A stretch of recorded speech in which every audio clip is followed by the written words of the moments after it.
Here we are in Photoshop. This is my most recent piece, and I thought it would be easier to do a video than to do a blog post about it, because there's some things like details, it's just going to be so much easier to explain. Like if I need to point out something like this lizard head. Look, there's a lizard head. It's much easier to do that in a video. So yeah, there's a lizard head there. Notice that. Let's zoom in on it a little.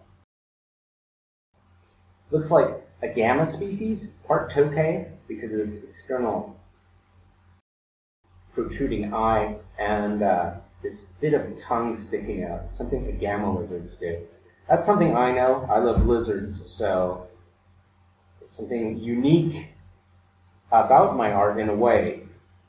So I said this is done in Photoshop, and millions, I don't know how many tens of millions of people have Photoshop. Maybe it's just millions, or some equivalent program like GIMP. So the techniques I'm using are very simple. I used one brush and Photoshop 101 editing techniques that, you know, I think all graphic artists know this stuff or trained in this stuff would know these are really basic techniques. So the outcome is from ingenuity and imagination, not the computer.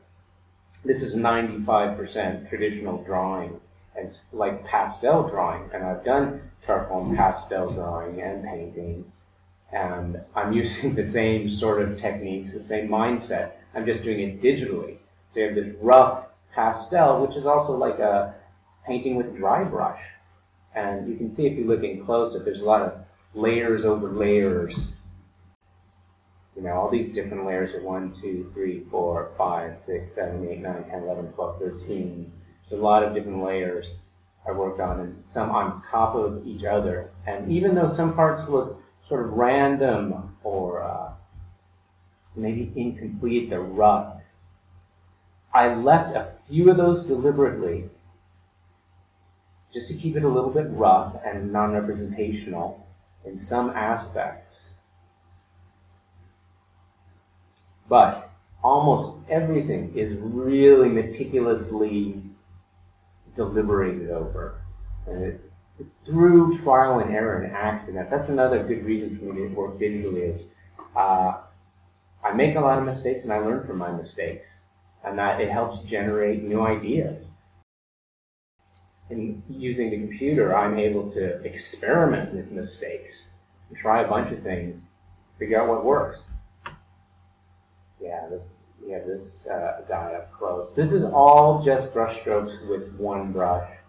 And it just looks different because of the juxtaposition of colors and shapes. And, you know, this one looks more blurry, and that's just because I used a really big, expanded the brush really large, and just tapped on it like a sponge, and that creates a blurry effect. Where in other places it's quite sharp, like you took chalk against a blackboard, which I've done as a teacher. I've been teaching English for years where I had to use a blackboard and white chalk, so I get the same gratification dragging my stylus across the tablet in Photoshop when I use this particular brush at a particular setting. So this is very traditional in its feel, because that's what it is. It's traditional fine art. There's people who look at a lot of imagery in 20th century art will see things like Francis Bacon, Max Ernst, obviously Dali. There's some sci-fi in there. There's some Star Trek in there. What looks like a big eye over here. You have this obvious eye on the left, and then this is like another eye. This eye looks like the lens in War of the Worlds, the 1953 film version, if you've seen it. And I was so impressed by that movie at a young age that I continue to use iconography from that film in my drawings and paintings. You'll see it over and over. Several themes you'll see over and over. Another theme here, well, let's go with the title. It's ecstatic communion. If you look up the definition, the first two things that come up is, one, like a Christian communion with God, and 2 is tantric sex. So, and I think those things are not the same. So there's quite a range of possibility of ecstatic communion, and here I just mean communion between self and other. That's it. And it's ecstatic in this instant. So it's very psychedelic looking. I think people would notice that right away. If not, I don't know what to say. For me, when I look at it, I feel like I'm dreaming or tripping or both. You got these squiggly things over here on the right. Pink on this vibrant green. These colors are opposite. And you also have this kind of like psychedelic poster on black felt effect going on. Because that's probably dry brush over black velvet. So if I do a color dry brush over black, you get some of that. And my black is rough like velvet. There's a lot going on with positive and negative space. Notice how this green sinks and the red comes forward, it floats. This particular look right here,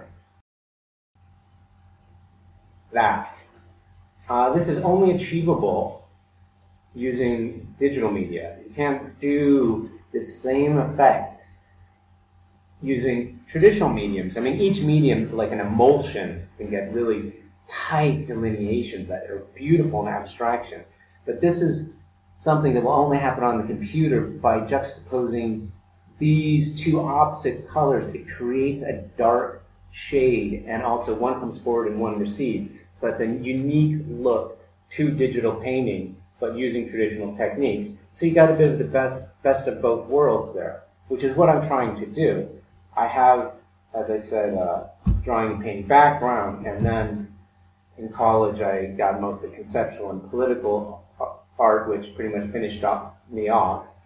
But I've come back, and now I do this kind of traditional art, but I work digitally, because why not? I learned the skills after I got my master's, so I'm self-taught digitally, which means learning a whole new skill beyond what I already knew. It's not taking the easy route.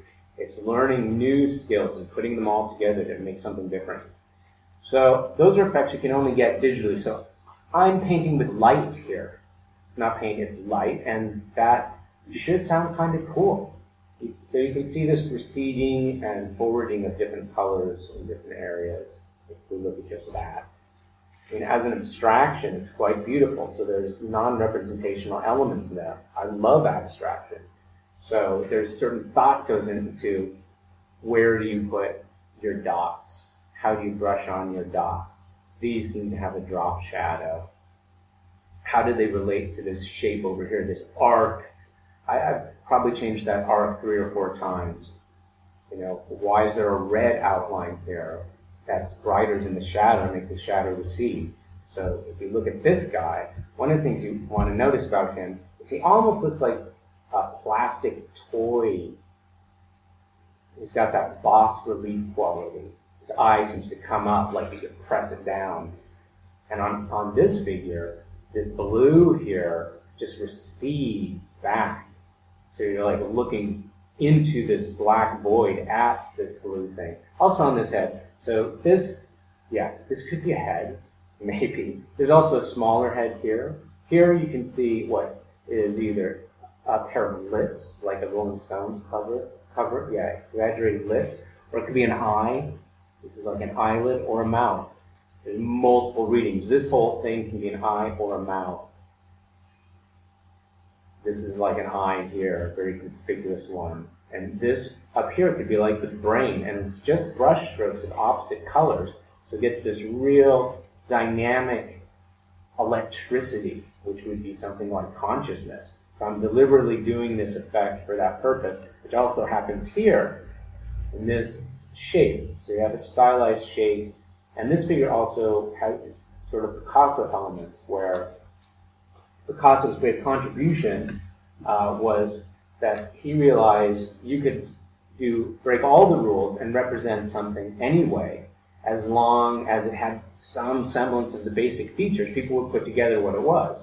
So if you put the nose on the wrong side of the head, both eyes on one side, the ear on top of the head, whatever, we can still instantly recognize it as a person. And then other artists like Francis Bacon did the same thing, but by using texture and distortion and different effect, not like a stylized abstraction, which this is on the right. So I've done both. So the right is kind of like Picasso, the left is like Francis Bacon, except he wouldn't illustrate an eye like that, but this body kind of is. It's not, if you look at this tentacle or snake-like serpentine form, it's also an abstract brushstroke. Just ended up looking that way. You got a snake over here. I think it's a rather beautiful snake. And another snake tail, and another snaky tail, and another one over here. It's partly about snakes and lizards, I suppose. I'm not really that fond of snakes, but I would want this one as a pet. It's cute. I think also I just like tendrils and those kinds of lines, jellyfish-like lines in art. So here's an interesting element. This is completely stylized and abstract. Abstract's not the same thing as non-representational. Like this blue thing is non-representational. It doesn't look like anything. But this is abstract, or like these lips are abstracted. That's Picasso. And the abstract expressionist should be called non-representational expressionist. But so this is just stylized and abstraction, but when you move outward, it becomes very dynamic and electric. Like this thing could be some sort of robot or cyborg. And here's this electricity or a circuit or something there. And then it's creating this void-like space in the mind over here. And then you have this other dynamic, pulsating mental energy here. And this, in the center of the eye shape, it looks like, almost intestines or something, like the body's twisting. Oh yeah, you can see like the body's twisting, which brings us to this conspicuous form in the right foreground, which I think you might have noticed.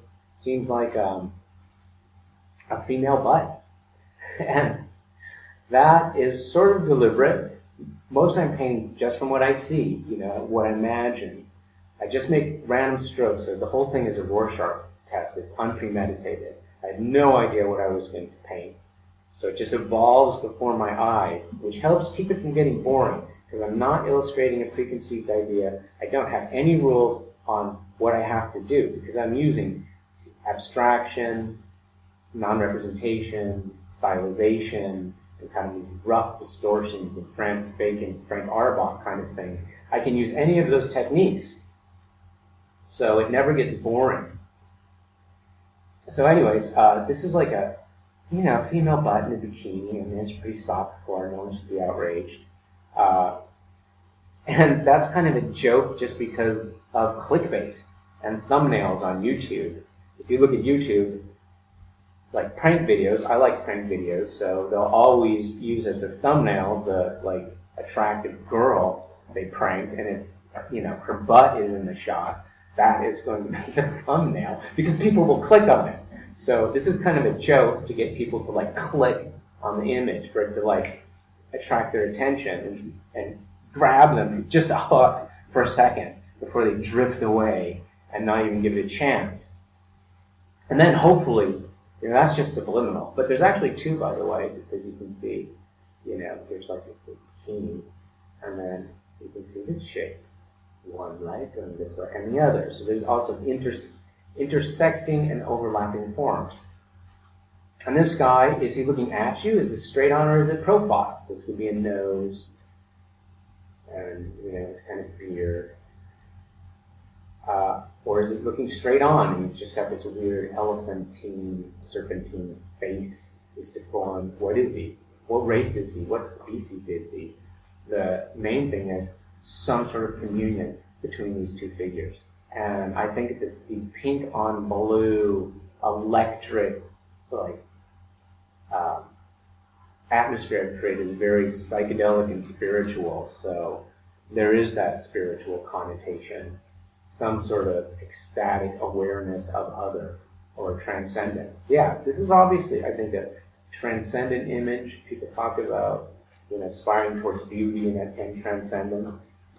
this does that. It's a big cliche, but it's a big cliche for a good reason. It's like, the idea of delicious with food. So yeah, you make an image from your imagination. You want it to be creative, interesting, transcendent, like in the whole being greater than the sum of its parts. That's transcending it. You want deeper meanings. Jeff Koons is famous for saying that there are no underlying meanings. There's nothing there. Or Andy Warhol saying, this thing that just looks like a print, a commercial print, is exactly at the face of it what you get. Okay, fine. But in my case, I am interested in deeper meanings, underlying meanings, subliminal elements, secret meanings, little hidden things in there, and transcendent meanings, spiritual meanings, uplifting meanings that might be honed in there like a visual poetry, which I think it is. So, there's my thoughts about the nature of consciousness in here, what it means to be self-aware. You can almost see that as like this part awareness and this part self-awareness. But I think the main focus is this eye looking up, and whatever, I think it's awestruck. So it's the awe of this figure, and in hoping to capture this awe, to create a bit of awe in the viewer and looking at the image. It's depicting awe and trying to elicit awe through the imagination and this manifestation of my visual imagination.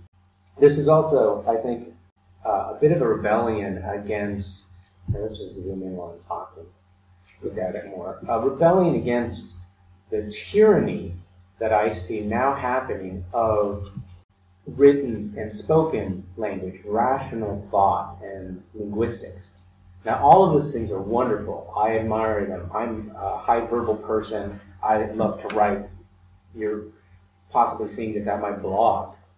But there's a certain tyranny in only seeing the universe through the rational mind and rational conclusions, because there are other ways of cognition, including our visual imagination. And notice the word image is tucked into imagination.